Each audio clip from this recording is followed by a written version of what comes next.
Linda Pastan biography. She was born in New York on May 27 in 1932 to a Jewish family in the Bronx.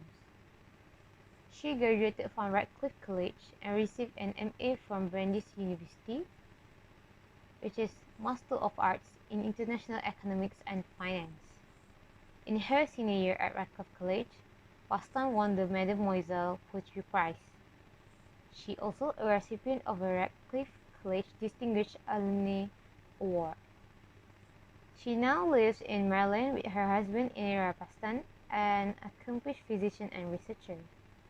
She is known for writing poems that address topics like family life, domesticity, motherhood, the female experience, aging, death, loss, and the fear of loss, as well as the fragility of life and relationships.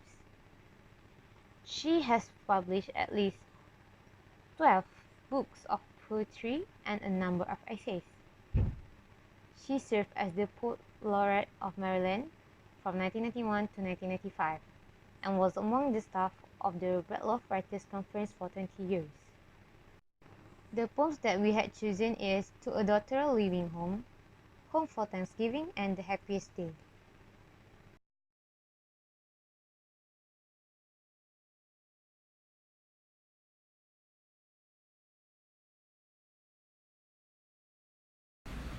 For The Daughter Leaving Home's poem by Linda Pastan, the similarities that we can found firstly is family bonding.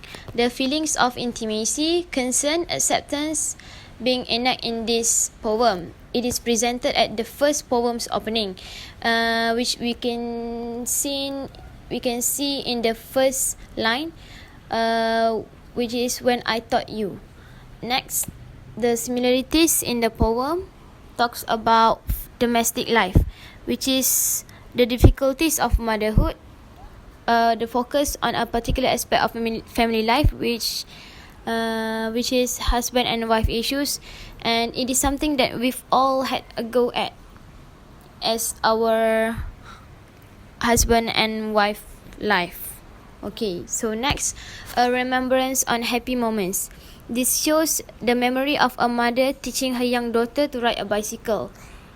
So we can find in the poem the express of the mother's happy memories of a simpler past, which is when the daughter was only 10, where she taught her daughter to ride a bicycle. Next, a family growing old. As we can see from the poem, now the daughter is older and living for a longer than a bike ride. Because the daughter is older and grow adult, the mother was so nervous for her child's future. Okay, the speaker's feeling lost that her daughter is growing up, as we can see from the poem. At the last line, the hair flapping behind you like a handkerchief waving goodbye. Last but not least, the similarities of the theme is separation. This is when the daughter is receding, getting smaller as she cycles off away from the mother. So this shows that she is growing up and about to leave the home. The tone for this poem is much sadness as the daughter rides away, and this shows also at the last line, hair flipping like a handkerchief. So this line shows and suggests of a tearful goodbye from a daughter to a mother.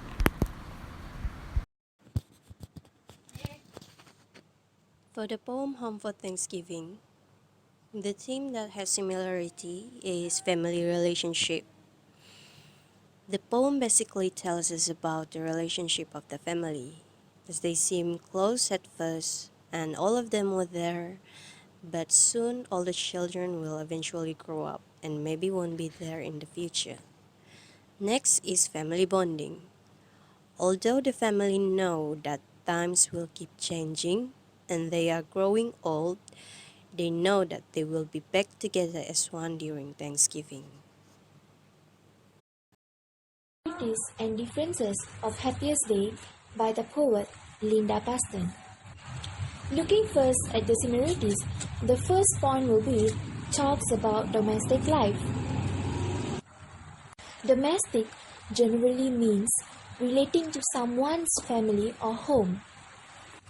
In the poem Happiest Day, it returns in the line 4 to 7 that it hardly matters if a few are broken, my mother and father still hovered in the background, part of scenery like the houses I had grown up in. So, in these two lines, we can clearly see that the speaker is trying to explain about her family.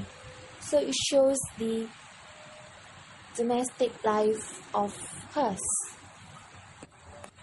The second point will be a family bonding. In the line 5 of the poem, the speaker says that my mother and father still hovered in the background.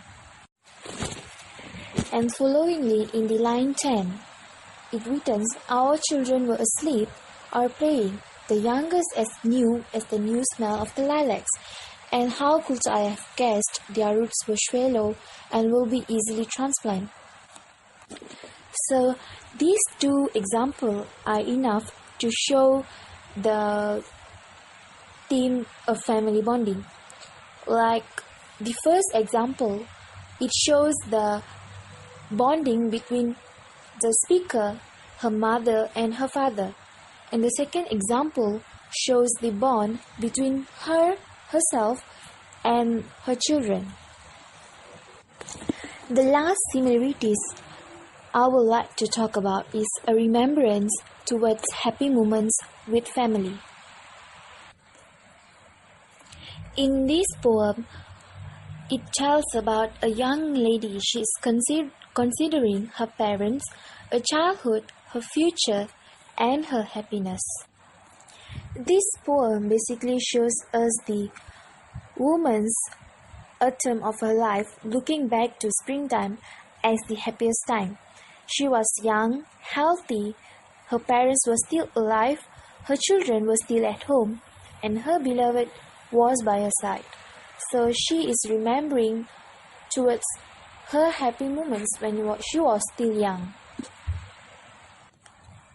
In the lines 16 to 18 of the poem, the speaker says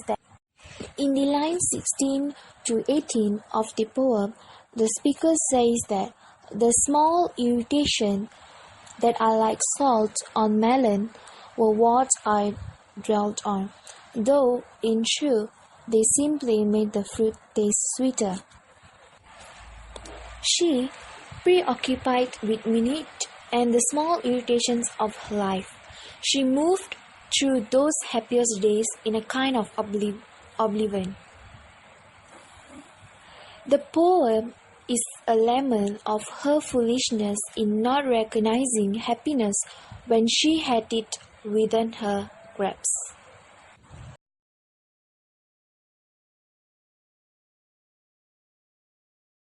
For the difference between others poem, this poem entitled The Daughter Leaving Home represents that journey from childhood innocence to adult independence as seen through the eyes of a rather anxious mother. So the bicycle lessons have been taught. The daughter now has to face the road alone, equipped hopefully with the necessary skills for success. So actually the poems act as an adage that life goes by too quickly, and we must appreciate youth and innocence as they will end far too soon, and appreciate family as you will go your separate ways before you know it.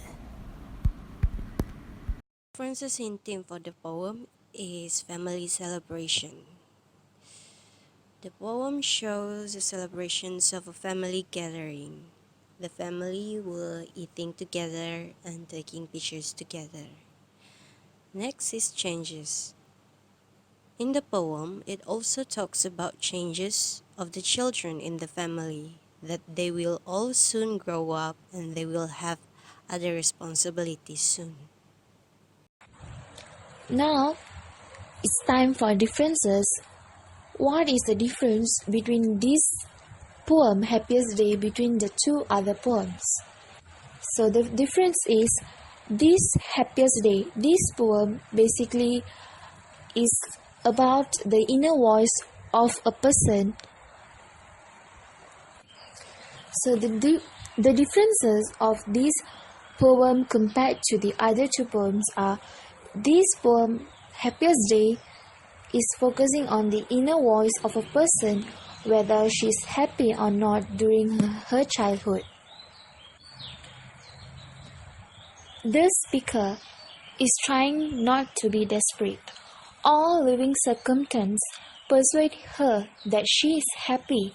But the differences of this poem compared to the other two poems are: this poem, Happiest Day, is focusing on the inner voice of a person, whether she is happy or not during her childhood.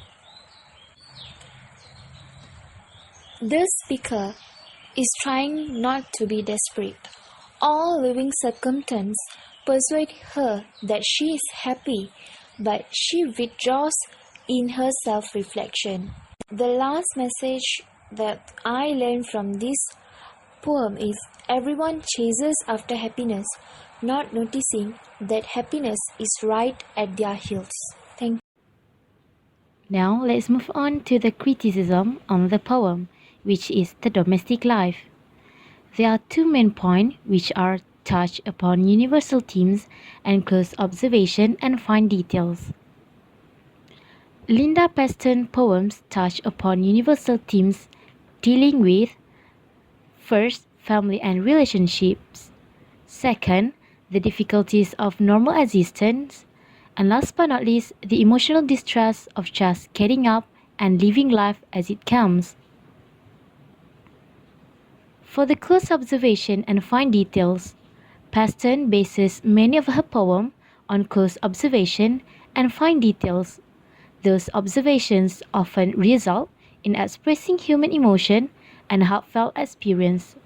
Her poems remain humble and demonstrate how something great may originate with something quite simple. Next, we're moving on to the criticism on the author.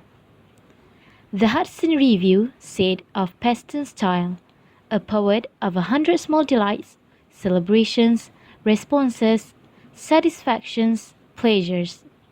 The same has been observed about the poetry of Emily Dickinson. Both poets made careers of paying attention to the domestic scene, a place often overlooked by writers of all stripes. Young writers are often encouraged to travel widely and look beyond the narrow wall of home and hearth. But Pastan and Dickinson are proof that great poetry can be gathered if the poet simply grows where she is planted. And that's all from the criticism.